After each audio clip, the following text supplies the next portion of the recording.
রাধে রাধে বন্ধুরা, কেমন আছো সবাই? আশা করি সবাই ভালো আছো। গোপালের জন্য কতগুলো নুমাল এনেছি সেটাই তোমাদেরকে দেখাচ্ছি। দেখো কতগুলো নুমাল এনেছি। কোন নুমালটা সব থেকে বেশি সুন্দর তোমরা কমেন্ট করবে। গোলাপি, সবুজ, আকাশি, এই নুমালগুলো দেখো, এগুলাও প্রত্যেকটা সুন্দর।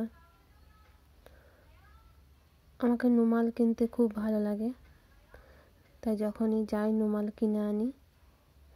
নুমালগুলো কেমন তোমরা কমেন্ট করবে। এখানে মোট কতগুলো নুমাল আছে তোমরা কমেন্ট করো দেখি। কোন নুমালটা বেশি ভালো লাগছে তোমরা কমেন্ট করো। আমাকে তো প্রত্যেকটা নুমালই খুব সুন্দর লাগছে। এই নুমালটা কেমন লালের উপরে, আমার তো খুব ভালো লাগে। তোমরা কমেন্ট করো কোন নুমালটা বেশি সুন্দর। এগুলো রেখে দিই, গোপালের কাজে লাগবে। তারপর আমার মেয়েরা বিয়ে বাড়ি গিয়েছিল, সমস্ত জামা কাপড় কেচে সুন্দর করে ভাঁজ করে আলমারিতে ঢুকিয়ে রাখছি। দেখো এই জামাগুলো আমার মেয়ে, ছোট মেয়ে, বড় মেয়ে সবাই পরেছিল। এই জামা দুটো হচ্ছে মেয়ে বিয়ে বাড়িতে গিয়েছিল, আর দুটো শাড়ি হলুদ তেলে পরেছিল। আর বাদ বাকি শাড়িগুলো সব গুছিয়ে আলমারি ঢুকিয়ে রাখলাম। তারপর রুটি করতে বসে গেছি। অনেকে বলে আটার রুটি নরম হয় না, কীভাবে আটার রুটিটা নরম হয় সেটাই তোমাদেরকে দেখাচ্ছি। জলটাকে প্রথমে ফুটিয়ে নেবে, টকবক টকবক করে ফুটে। প্রথমে যতটা আটা দরকার ততটা আটা নিয়ে নেবে, নুন দিয়ে মেখে নেবে। তারপর ফুটন্ত জলটা আটার সঙ্গে মেখে নেবে সুন্দর করে। হাতে করে মাখবে না, ছেঁকা লেগে যাবে। চামচে করে মেখে নেবে। রুটি হবে তুলতুলে নরম।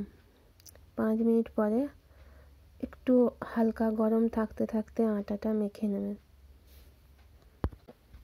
ভালোটি করে থেসে থেসে মেখে নিতে হবে একটু নরম করে। তো আটা মাখা হয়ে গেছে, এবার লেচি কেটে রুটিগুলো করে নিচ্ছি। পাতলা পাতলা করে রুটিগুলো বেলে নিতে হবে। তারপর দেখো সুন্দর রুটিগুলো ফুলে যাবে।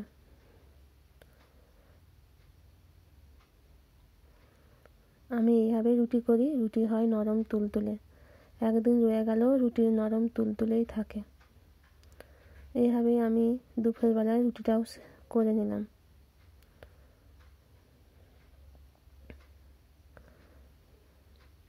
তোমরা কে কে রাতে রুটি খাও সেটাও কমেন্ট করবে। আমি এইভাবে রুটিগুলো করে নিলাম। তারপর চলে গেছিলাম বিকেলবেলা।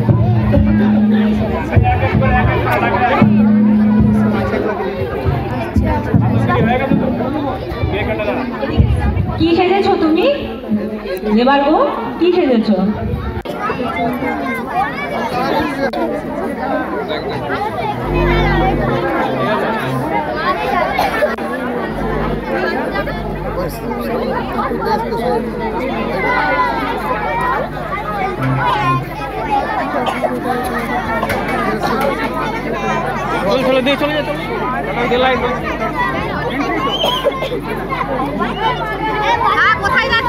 বাসন বিক্রি করতে যাচ্ছ তো?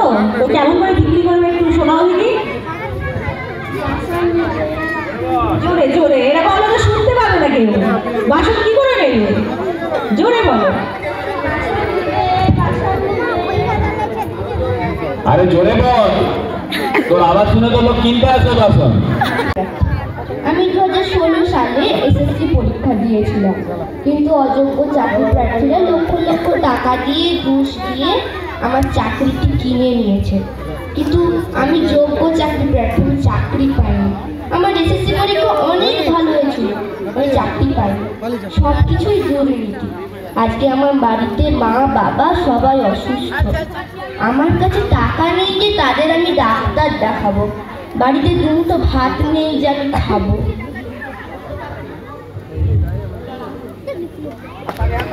অযোগ্য চাকরি প্রার্থীরা আমার চাকরি কিনে নেয়।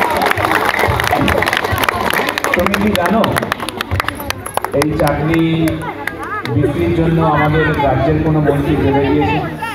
নাম বলতে পারবে তারা? তোর প্রচারটা করলি না, বলে আমার প্রচারটা একটু শোনো। তোমার নাম কি ভাই?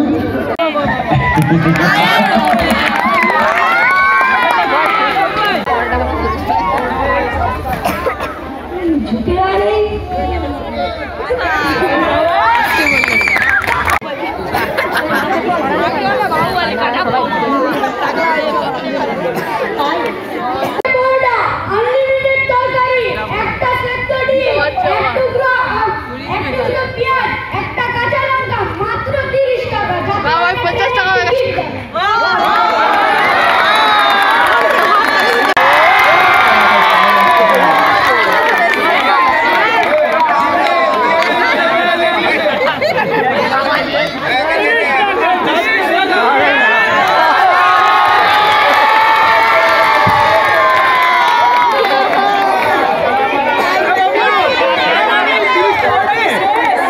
এটা রাজুভাই কিন্তু চ্যালেঞ্জ আছে, সবাইকে খাওয়াতে পারবে তো? 1 পিস না 2 পিস?